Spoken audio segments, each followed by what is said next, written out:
Olá pessoas, eu sou a Natasha, este é o Redemunhando e esse é o vídeo em que eu vou mostrar para vocês as 16 leituras excelentes que eu fiz em 2019.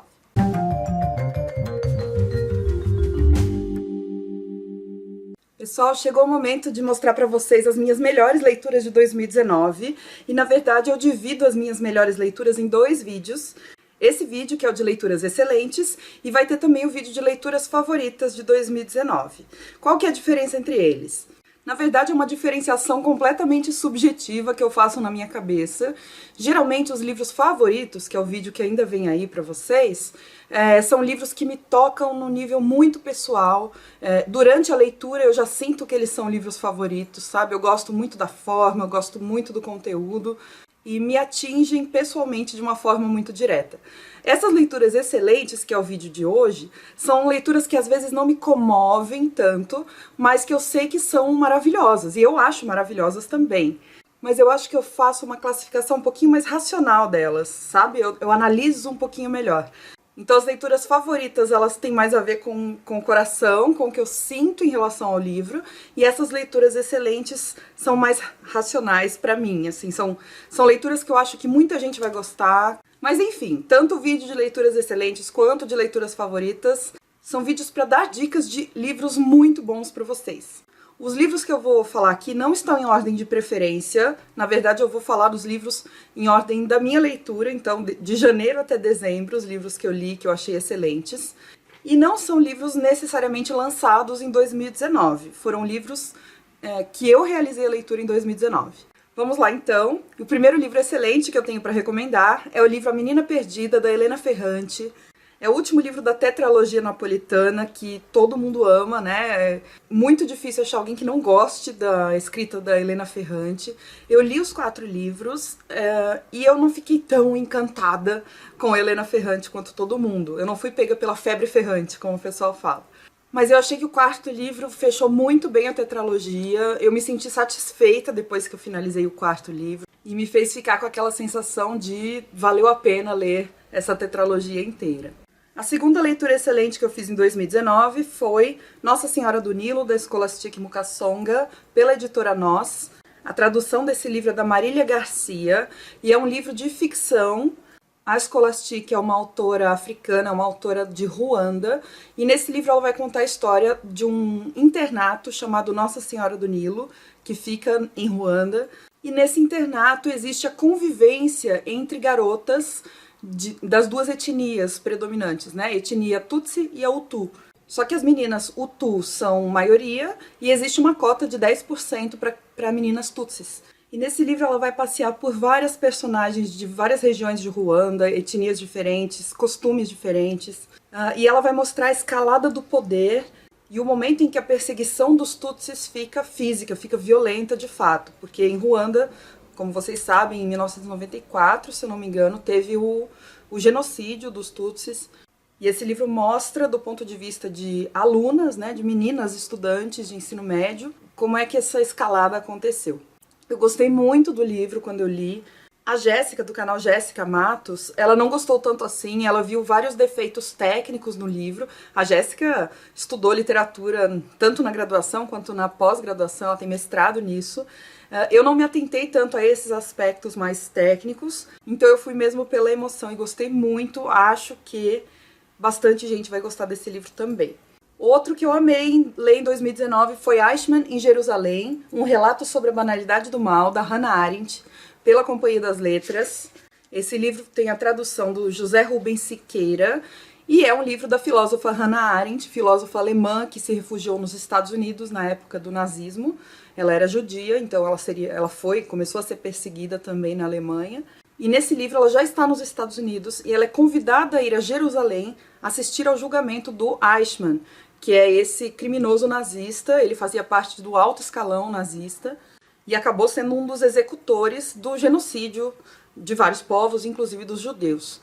E nesse livro ela faz a reflexão sobre como é que essa pessoa que parece tão normal, porque no julgamento o choque dela é que o Eichmann não é um monstro, ele é normal, ele é aparentemente normal, uma pessoa comum.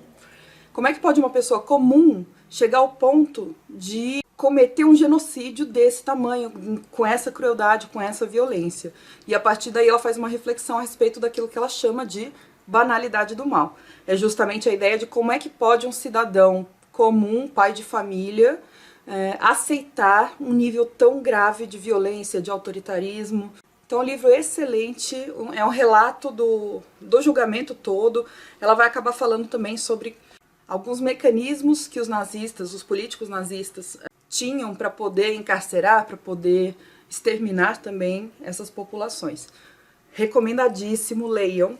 Ainda na mesma pegada, Hannah Arendt. Eu li esse aqui, 10 lições sobre Hannah Arendt, da editora Vozes. O autor é o Luciano Oliveira, especialista em Direito e em Sociologia. E é um livrinho pequeno da editora Vozes, pequeno no tamanho, mas muito, muito útil para quem quer entender um pouquinho melhor alguns conceitos da Hannah Arendt. Então aqui tem A Banalidade do Mal, em que ele vai falar desse livro, Eichmann em Jerusalém. Tem aqui Vita Activa, vai falar da condição humana, vai falar um pouco das obras da Hannah Arendt e dentro das obras dela, como é que os conceitos são tratados. Livro muito bom. E esse aqui... Gente, tem alguns aqui que eu não sei por que eu não coloquei nos favoritos, mas no final eu falo quais são. Esse é um deles. Maria Bonita, Sexo, Violência e Mulheres no Cangaço, da Adriana Negreiros, pela editora Objetiva. A Adriana Negreiros é jornalista e ela vai fazer, a partir da Maria Bonita, uma história sobre o cangaço e sobre as mulheres no cangaço também.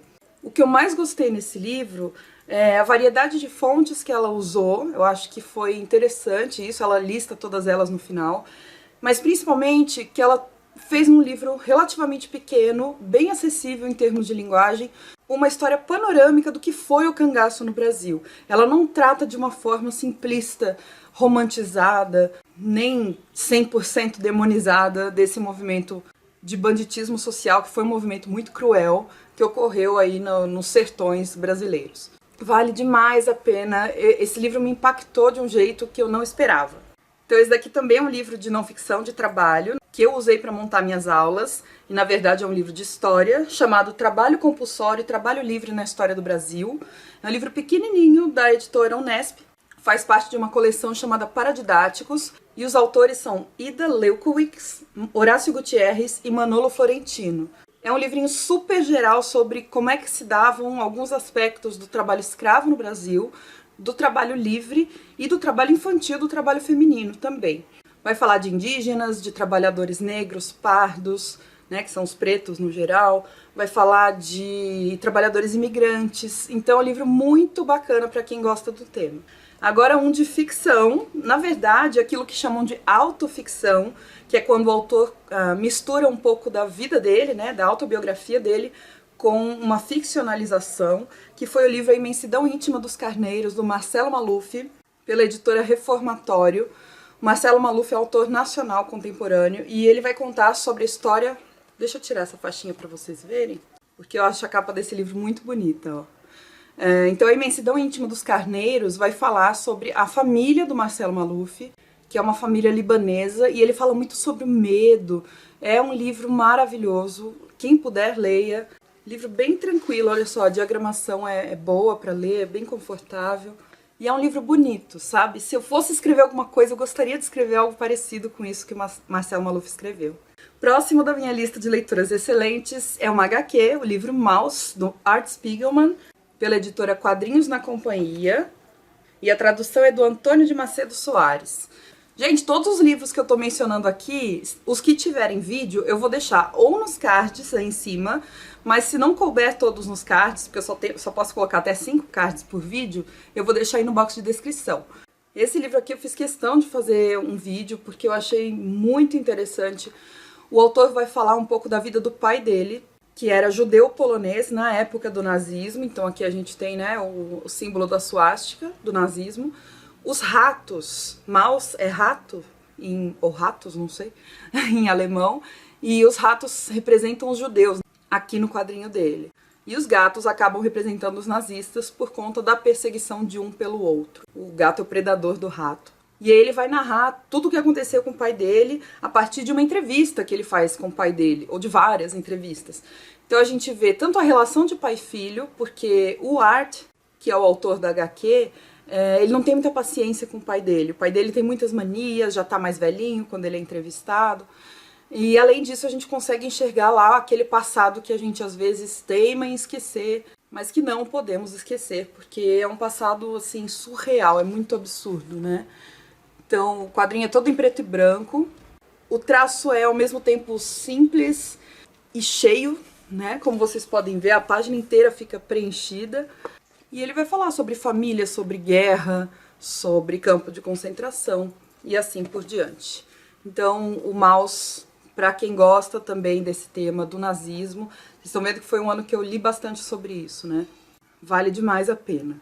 Além de assistir aos vídeos sobre esses livros que eu estou mencionando, se você quiser adquirir algum deles pela Amazon, por favor, utilize o meu link que está aí no box de descrição, porque comprando por esse link você não paga nada mais por isso e eu recebo uma pequena comissão pela venda, tá? O próximo livro que eu quero recomendar é o livro 100 Dias Entre Céu e Mar, do Amir Klink. Foi o primeiro audiobook que eu ouvi. Eu já tinha ouvido falar muito bem do livro e teve uma época aí, em 2019 que rolou uma promoção de que você podia escolher algum livro de graça, um audiobook de graça, e eu resolvi tentar. Esse audiobook, ele é narrado pelo próprio Amir Klink, e isso foi o que mais me chamou a atenção. E, gente, eu gostei muito. Conta sobre a aventura dele de atravessar o Oceano Atlântico, da África até o Brasil. Ele passa por vários perrengues, ao mesmo tempo ele é um cara muito planejador, mas também ele teve muita sorte, muita ajuda de várias pessoas, e ele não se esquece disso, ele é grato por isso. Então eu achei um livro que é de aventura, mas ao mesmo tempo é leve, traz algumas reflexões muito legais. E eu tô bem afim de ler mais coisas do Amir Klink. Quem gosta dessa literatura náutica, vale super a pena. O livro número 10 que eu tenho para indicar aqui, de leituras excelentes, é O Fome, da Roxane Gay. É um livro que eu não planejava ler em 2019 e que apareceu na minha vida, porque foi o livro do Leia Mulher em São José dos Campos, durante um festival literário que acontece aqui em São José. E ia dar para eu ir no dia. Aí peguei, sem pretensão nenhuma, esse livro Fome para ler. E, gente, que soco no estômago. Roxane Gay é uma mulher muito gorda, negra, filha de haitianos nos Estados Unidos. Então ela sofre múltiplos preconceitos. Ela é bissexual também, então tem mais essa. E nesse livro ela vai falar sobre a experiência dela em relação ao corpo gordo. Primeiro, por que que ela ficou assim? Por que que ela chegou no tamanho que ela chegou? Porque, na verdade, isso é fruto de um grande trauma que ela teve ali na adolescência, infância, adolescência. E depois ela vai começando a fazer reflexões a respeito de como o mundo não está preparado para o corpo gordo. E é um livro excelente, eu quero ler tudo que a Roxane Gay escreveu agora. Só fica o aviso que é um livro bem forte, tem alguns gatilhos, principalmente gatilho de violência sexual. Então tomem cuidado só com o momento que vocês vão ler esse livro. Esse e os livros que eu mencionei sobre nazismo, sobre genocídio, né? O livro 11 dos meus excelentes foi um livro que eu li para o Piquenique Literário de São José dos Campos, A Máquina de Fazer Espanhóis, do Walter Ugumãe, pela editora Biblioteca Azul. É um livro de ficção em que o Walter Ugumãe vai falar muito sobre a velhice e a morte. A esposa do personagem principal desse livro falece e o personagem principal desse livro vai para um asilo de idosos. Lá ele conhece vários outros idosos com múltiplas personalidades. E acaba sendo um livro muito filosófico, por tratar desses temas humanos que são a velhice e a morte. Mas para mim, o que deixou esse livro excelente, o que fez ele se destacar em relação a outros que eu li em 2019, foi o aspecto político que ele traz. É só um pano de fundo, ele vai falar sobre o governo do Salazar, lá em Portugal, que é o governo ditatorial, muito violento também. Mas isso eu acho que deu uma profundidade para o protagonista que não estava tão clara no começo. E aí por isso esse livro entrou para os meus excelentes de 2019. Mais um livro de filosofia, esse bem curtinho, é o Carta à Felicidade, Amanheceu, do Epicuro, pela editora Unesp. A tradução e a apresentação desse livro são do Álvaro Lorenzini e do Enzo Del Carratore. Então, a introdução já te situa em relação a quem foi o Epicuro, qual foi a filosofia dele, mais ou menos em qual cronologia ele está inserido. E o texto do Epicuro, como vocês podem ver, é uma edição bilíngue. De um lado você tem o texto em grego, do outro lado o texto em português. mas é um livro, né, um texto em que ele consegue resumir muito bem grande parte da filosofia epicurista, que tinha a ver com você aproveitar a vida ao máximo, não negando os prazeres carnais, os prazeres terrenos que a gente tem possibilidade de ter aqui na vida, na Terra, mas também não exagerando neles. É uma filosofia muito do equilíbrio e do aproveitar a vida com parcimônia. Esse aqui vocês já sabem que estaria aqui, eu não vou falar muito sobre ele porque tem um monte de vídeos sobre ele. Dicionário da Escravidão e Liberdade, organizado pela Lilia Schwartz e pelo Flávio Gomes, publicado pela Companhia das Letras. É um livro que, na verdade, tem 50 artigos de autores diferentes e que vai trazer muitos aspectos diversos da escravidão no Brasil, da escravidão e da liberdade. E eu agora quero falar das escravidões no plural, porque é justamente isso que o livro traz. A variedade de nuances que havia nessa instituição que é a escravidão, que geralmente a gente estuda em bloco, né, como se fosse uma coisa só, e na verdade são muitas coisas. É um livro sensacional, a linguagem é acessível, o texto é muito rigoroso, né? As pessoas que escrevem para esse livro são pesquisadores da área da escravidão e de história, então é muito confiável, e são dados bastante atualizados. Então eu acho que é um livro incrível para quem gosta do tema. Mais uma leitura excelente vem de um dos meus autores favoritos, é o Tio Tungstênio, do Oliver Sacks, pela Companhia de Bolso, e a tradução é da Laura Teixeira Mota. Esse livro, Tio Tungstênio, o subtítulo dele é Memórias de uma Infância Química. Então Oliver Sacks vai fazer uma rememoração de como foi a infância dele, e foi uma infância muito intelectualizada, ele era um garoto curioso, os pais e os avós dele tinham recursos financeiros para poder bancar toda essa curiosidade científica dele, então ele tinha acesso a laboratório, a museu, e ele conseguia desenvolver isso muito bem. Os professores incentivavam, enfim. E é um livro lindo. Eu amo livro de memórias, livro de divulgação científica, qualquer livro do Oliver Sacks, e esse aqui junta tudo em uma coisa só.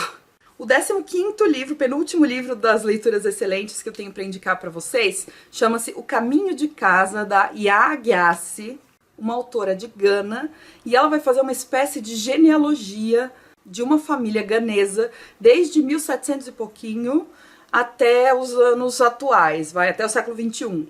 Então nesse livro você vai acompanhando cada capítulo um personagem e geralmente de uma geração posterior ao personagem anterior. Então começa lá em 1700 e pouquinho, falando sobre uma personagem, o próximo capítulo vai falar sobre uma outra personagem ligada à primeira, o terceiro capítulo sobre uma personagem ligada à segunda e assim por diante.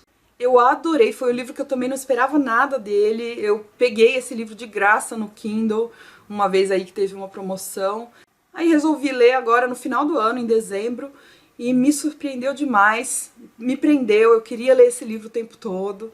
Acho que traz também esse aspecto importante de mostrar a variedade que existe na vida das pessoas, né? Por mais que elas sejam de uma mesma família, ou de um mesmo país, de um mesmo território, ou de uma mesma cultura, cada uma lida com as coisas de jeitos diferentes, as gerações diferentes vão também trazendo coisas novas. Então é um livro que eu achei sensacional, fica a recomendação. E o último que eu li em dezembro, que assim, com certeza entrou para minha lista de leituras excelentes do ano, foi esse aqui, Caderno de um Ausente, do João Anzanello Carrascosa, pela Cosac Naif. Carrascosa é um autor paulista, e nesse livro o narrador é pai de uma menininha, então ele é um cara de 50 anos, mais ou menos, tá aí na meia-idade, e ele acaba de ter uma filhinha chamada Beatriz. E ele escreve um caderno pensando que a filha dele vai ler esse caderno no futuro, quando ele já estiver ausente. Por isso o nome do livro, Caderno de um Ausente. E nesse livro ele faz várias reflexões, daquelas que faz a gente chorar, que faz a gente pensar pra caramba. É um livro bem curtinho, pequenininho, mas muito cheio de significado, muito cheio de poesia, de reflexão. E como eu falei, nessa edição da Cosac Naif que eu li, tem essas lacunas, né, que são um lembrete gráfico da ausência que ele quer mostrar aqui no livro. Então essa ausência dói muito nele. E o que eu gostei bastante é que ele fala tanto das coisas boas da vida para Beatriz, quanto das coisas ruins. Ele consegue fazer esse balanço. Ele é muito grato à ancestralidade, aos pais dele, aos avós dele. É um livro muito lindo, vale a pena, e agora eu quero ler também os outros. Parece que isso aqui faz parte de uma trilogia chamada Trilogia do Adeus. Agora eu preciso dos outros 2. Então é isso, gente. Ó, eu fiz aqui um balanço rapidinho, só para vocês terem uma noção. Dessas 16 leituras excelentes que eu fiz em 2019, 6 foram escritos por autoras mulheres, 8 por autores homens e 2 livros numa colaboração entre homens e mulheres. Dos 16, 6 foram de ficção, 9 de não ficção e uma história em quadrinhos. E entre nacionais e estrangeiros, tivemos 7 autores brasileiros e 9 autores estrangeiros. Para vocês terem uma noção, desses 16 livros, 11 das leituras excelentes, hein? 11 deles foram lidos graças a projetos de leitura e a leituras conjuntas. Então, é por isso que eu faço aqueles vídeos todos de projetos e metas pro próximo ano, né? No caso, para 2020. Porque esses projetos e essas metas me dão leituras, assim, que talvez eu não fizesse se fosse tão espontaneamente assim, mas que são excelentes, que mudam a minha vida. E como eu falei, olha só, tem 3 desses livros que eu poderia ter colocado lá no vídeo de leituras favoritas, porque mexeram muito comigo. É o Maria Bonita, da Adriana Negreiros, o Eichmann em Jerusalém, da Hannah Arendt, e o A Caminho de Casa, da Aya Gyasi. Então ficam essas dicas aí pra vocês, e o vídeo de leituras favoritas vem aí.